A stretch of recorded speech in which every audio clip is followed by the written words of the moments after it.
It's great to have you back. Let's bring you this now. When President Cyril Ramaphosa announced the country's response to the COVID-19 pandemic in 2020, it was expected to last only 21 days, which turned into weeks and then months. And today, it's 2 years since the first lockdown. While the country was literally shut down, livelihoods were compromised for the sake of saving lives, further weakening an already ailing economy. Social investment specialist, that's Graeme Wilkinson, joins me now to unpack the impact and some of the lessons over the last 2 years to help us better address the burden of poverty, unemployment and inequality. Graeme, a pleasure to speak to you about this topic. Good morning to you.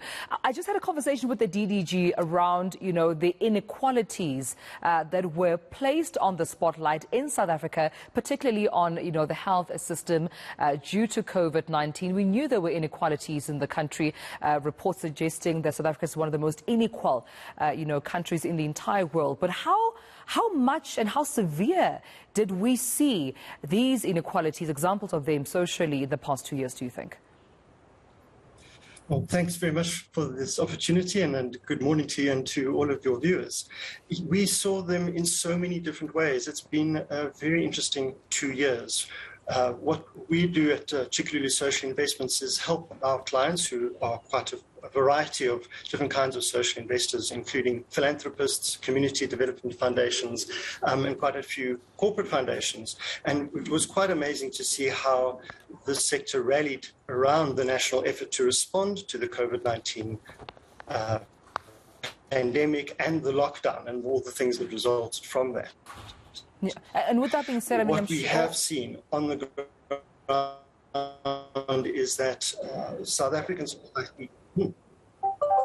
Sorry, Graeme. I think our line is cutting. I can hear you now. Yes, you may continue with your point. I think our line was just bad there for a moment. But please continue with your point.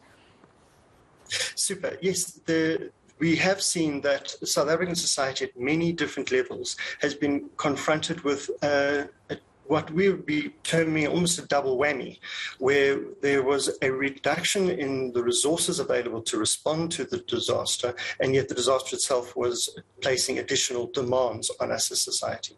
We've seen that particularly with the NGO sector, the non-profit organizations, having to see a reduction in funding available to them to be able to respond, and yet being required to provide more and more services than they've ever had to confront in the past. And those have been really focused on things of healthcare and on livelihoods.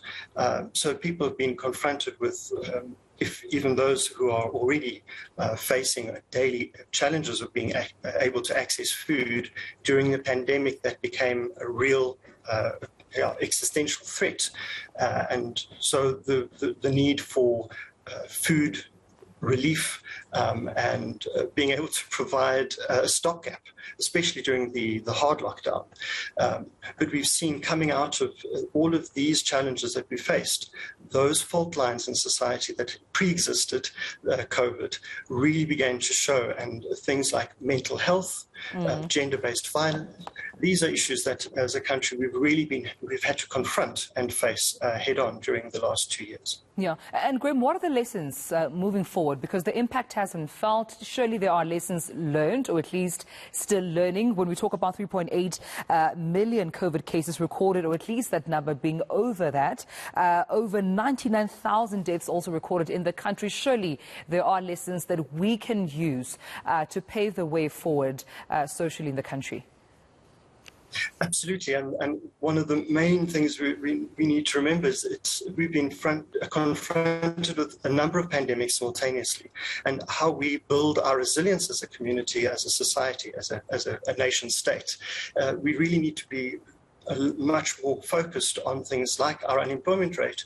We have twice as many people unemployed in South Africa as we've had infected by COVID-19, and yet that was a pandemic we faced long before COVID. How do we then build our resilience as a society to respond to those? And the main lessons that we've seen is that it's possible for us to pull together different parts of society. We've seen through the Solidarity Fund, for example, how all different segments of society, individuals, communities, corporates, government, rallying together to be able to respond to a challenge. And we've succeeded in amazing ways in pulling together to address the challenge. We need to keep on working together and collaborating towards our national goals. And I couldn't agree more with you on that one. Thank you so much for speaking to our social investment specialist, Graeme Wilkinson, joining us this morning.